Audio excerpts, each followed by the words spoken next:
Okay. அதாவது IVF சிகிச்சை முறை அப்படின்னு சொல்கிறாங்கல்ல மேம், அதை பற்றின விளக்கம். அதுதான் நான் இப்போ சொன்ன மாதிரி நான் அந்த இன்ஜெக்ஷன் டெக்னிக் இதெல்லாம் சொன்னோம். ஸோ இதுலேயே ஐவிஎஃப் இக்ஸி முறைன்னு இருக்குது. இப்போ நான் சொன்னது ஐவிஎஃப் முறை அப்படின்னா நம்ம வந்து எக்கை வெளியில் எடுத்து அதை வந்து கணவனுடைய விந்தணுவை அந்த எக்கை சுற்றி அது நம்ம போட்டுருவோம். ஸோ அது வந்து ஸ்பெர்ம் தானாக இன்ஜெக்ட் ஆகி தானாக எக்குக்குள்ளே போய் தானாக குழந்தை உண்டாக்கணும். இது வந்து இன்ஷார்ட்டில் ஐவிஎஃப் டெக்னிக்னு சொல்கிறோம். அதுவே இப்போ லேட்டஸ்ட்டாக இக்ஸி டெக்னிக்னு பண்ணுறோம். ஸோ இதில் வந்து நம்ம என்ன பண்ணுறோம், ஸோ விந்து கொஞ்சம் வேலை செய்ய முடியாது, சரியாக நீந்தி சரியாக முட்டைகளில் போக முடியல அப்படிங்கிற விந்துவை வந்து நம்மளே எடுத்து நம்மளே இன்ஜெக்ட் பண்ணிடுறோம், எக்குக்குள்ளே ஒரு ஊசி மூலியமாக செலுத்திடுறோம். ஸோ இது வந்து எம்ப்ரியோஸ் ஃபார்ம் பண்ணுறோம். ஸோ இது வந்து அட்வான்ஸ் டெக்னிக், இக்ஸி டெக்னிக். நம்ம இப்போ ஆல்மோஸ்ட் அனைத்து தம்பதியருக்கும் இக்ஸி டெக்னிக் ப்ரிஃபர் பண்ணுறோம். Okay ma'am. இதுக்கு எவ்வளோ நாள் ஆகும் மேம்? குறைந்தது நான் சொன்ன மாதிரி ஸ்டிமுலேஷன் நம்ம எம்ப்ரியோ ட்ரான்ஸ்ஃபர் எல்லாம் சேர்த்து ஒரு 15 நாள் ஆகும்.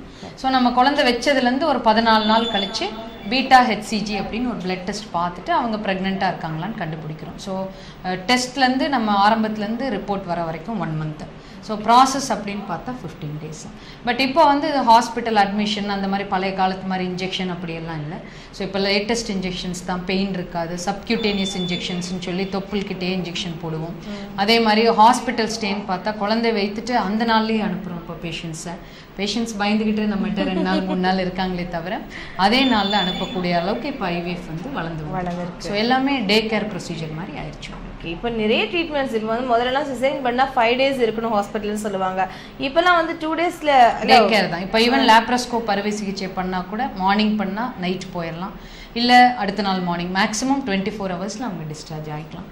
அதே மாதிரி தான் ஐவிஎஃப் டெக்னிக். மருத்துவ முறையில் நம்ம எவ்வளவோ முன்னேறி வந்துட்டு இருக்கோங்க. இந்த டைமில் வந்துட்டு நமக்கு இது குறைபாடு அப்படின்னு சொன்னோம் அப்படின்னா கண்டிப்பாக அதுவே நமக்கு ஒரு வெட்கக்கேடான விஷயம் சொல்லலாம். அதனால வந்து அந்த மாதிரி எதுவுமே சொல்லாமல் உடனே வந்து உங்களுக்கு முன்னாடி ட்ரீட்மெண்ட்ஸ் எல்லாம் எடுத்துக்கோங்க. என்ன குறைபாடுகள் நமக்கு இருந்தாலும் நம்மளால் நிவர்த்தி பண்ண முடியும். நம்மளால முடியாத விஷயங்கள் எதுவுமே கிடையாது, ட்ரீட்மெண்டால முடியாத விஷயங்கள் எதுவுமே கிடையாது. நீங்கள் ட்ரை பண்ணி பாருங்க. அதே மாதிரி நாளைக்கு ஆகஸ்ட் 15 அன்னைக்கு உங்களுக்கான சிறப்பு சிகிச்சை முகாம் அளிச்சிட்டு இருக்காங்க நம்மளுடைய சுதா மருத்துவமனையில். அந்த முகாம்ல எல்லாரும் வந்து கலந்துக்கிட்டு ஈரோடு மக்கள் அனைவருமே பயன்பெறணும். நெக்ஸ்ட் கால் பார்க்கலாமா? ஹலோ வணக்கம். ஹலோ வணக்கம், யார் பேசுறீங்க? நாங்க ஈரோட்ல இருந்து பேசுறோம். யார் பேசுறீங்க மேம்? பேர் நீலவேணிங்க மேடம். நீலவேணி சொல்லுங்க. ஆமா, எனக்கு கல்யாணம் ஆகி இப்போ 18 வருஷம் ஆச்சு மேடம். சரிங்க. அதாவது குழந்தை நிக்குது, ஆனா அபார்ஷன் ஆகிட்டு இருக்கு. சரிங்க. 2 மாசம் 3 மாசம் வரை நிக்குது, அதுக்கப்புறம் அபார்ஷன் ஆயிடுச்சு. 3 டைம் அபார்ஷன் ஆயிடுச்சுங்களா? 3 தடவைங்களா? 3 டைம் அபார்ஷன் ஆயிடுச்சு. சரிங்க. ஒரு தடவை ஐயோ பண்ணாங்க, அப்பயும் நினைச்சு அதுவும் அபார்ஷன் ஆயிடுச்சு. சரிங்க. நீங்க 2 பேரும் சொந்தத்துல கல்யாணம் ஆனவங்க அப்படி இல்லையே? இல்ல, பிளட் குரூப் ஒரு காரணம் இல்லைங்க. ஸோ பிளட் குரூப் வந்து இந்த அபார்ஷன் போல அதாங்க. ஸோ சொந்தத்தில் இருந்தா இருக்கலாம். அப்படி இல்லைங்கும் போது நம்ம ஆன்டிபாடி அப்படின்னு ஒரு டெஸ்ட் பண்ணி பார்ப்போங்க. ஏன்னா நிறைய பேருக்கு இந்த சரிங்க. அதுக்கு ஏதாவது ட்ரீட்மெண்ட் கொடுத்துருக்காங்களா? அதுக்கு ஏதாவது ட்ரீட்மெண்ட் எடுத்தீங்களா? சரிங்க. கிருமிகள் இருக்கிறதுக்கும் வாய்ப்பு இருக்குங்க. நீர்க்கட்டிகள்னாலே அபார்ஷன் ஆகலாம். அண்ட் முக்கியமா வந்து ஆன்டிபாடிஸ் ஒரு டெஸ்ட் சொல்லுவாங்க. ஸோ இது வந்து இந்த மாதிரி பிரெக்னென்ட் ஆனாவே 45 நாள்ல திடீர்னு ஹார்ட் பீட் போயிடும், அபார்ஷன் ஆயிரும். ஸோ இந்த மாதிரி பெண்களுக்கு என்ன பண்ணுவோம்னா கன்சீவ் ஆனோடனே அதுக்கு ஒரு சில இன்ஜெக்ஷன்ஸ் இருக்குங்க.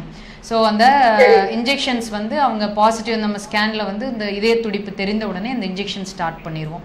ஸோ அது கண்டினியூஸாக ஒரு 8 மாதம் வரைக்கும் போட சொல்லும்போது இந்த மாதிரி அபார்ஷன்ஸ் ஆகிறதோ இல்லை சப்போஸ் ப்ரெக்னன்சி கண்டினியூ ஆனாலும் பின்னாடி பிபி வர்றக்கோ இல்லை வந்து பிபினால் வர பாதிப்புகள் வராமல் இருக்கிறதுக்கு இந்த இன்ஜெக்ஷன் ஸ்டார்ட் பண்ணலாம்.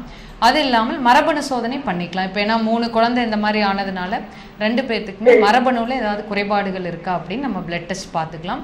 அண்ட் தேர்ட், நீங்கள் சொன்ன மாதிரி இன்ஃபெக்ஷன் மிக முக்கியமான காரணம், அதுக்கும் ஒரு சில டெஸ்ட் பண்ணிக்கணும். ஸோ இந்த 3 தான் ரொம்ப முக்கியமான காரணம்.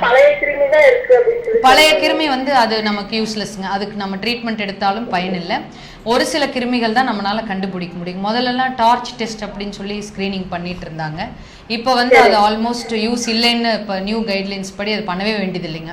ஸோ அதனால் நமக்கு தெரிஞ்ச இன்ஃபெக்ஷன் அப்படின்னா ஒரு 2-3 இன்ஃபெக்ஷன் மட்டும்தான். அது இல்லாமல் நான் சொன்ன இந்த ஆன்டிபாடி டெஸ்ட்டும் மரபணு சோதனையும் பண்ணோம்னா கண்டிப்பாக இதுக்கு ஒரு காரணம் கண்டுபிடிச்சி நம்ம ட்ரீட் பண்ணுறதுக்கு வாய்ப்பு இருக்குங்க. ஏஜ் இப்போ என்னங்க? உங்கள் ஏஜ் என்னங்க? வயசு என்னங்க? வயசு என்னங்க? உங்க வயசுங்க? 34 மேடம். 34 கண்டிப்பா இருக்குங்க.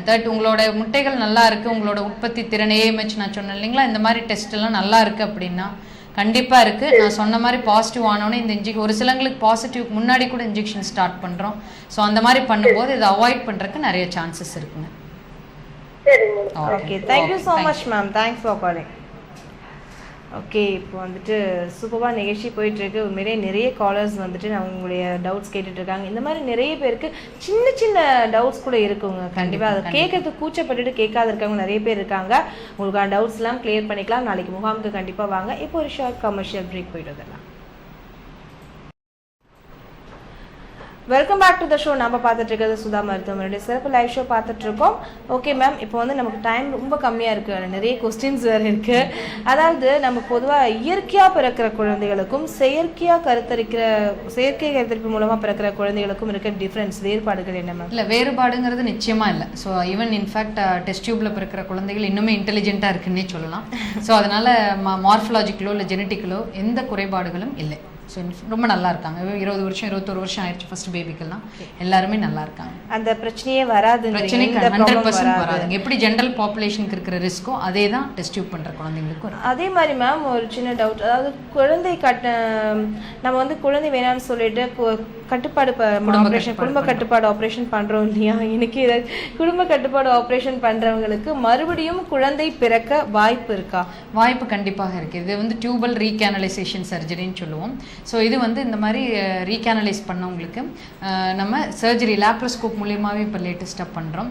ஸோ இந்த சர்ஜரி மூலம் மைக்ரோஸ்கோப் வச்சு அந்த டியூப் கருக்குழாயின் அளவு எவ்வளோ இருக்குன்னு ஃபஸ்ட்டு பார்த்துட்டு லென்த் நல்லா இருக்குது, அந்த பூ பகுதி ஃபிம்ப்ரியான்னு சொல்லுவோம், அது நல்லா இருக்குது அப்படின்னா தாராளமாக திருப்பி தைக்கலாம்.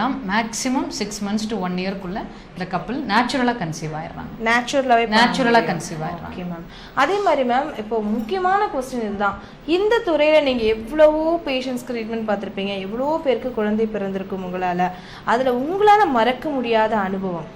ஸோ எங்களால் மறக்க முடியாத அனுபவம்னா, இப்போ ரீசெண்டாக சென்னையிலேருந்து ஒரு கப்பல் வந்து எங்கள்கிட்ட அவங்க வெளியில் ஒரு 4-5 முறை பண்ணி வாடகை தாய் முறையில்னா அந்த பெண்ணுக்கு வந்து கர்ப்பப்பையே இல்லை.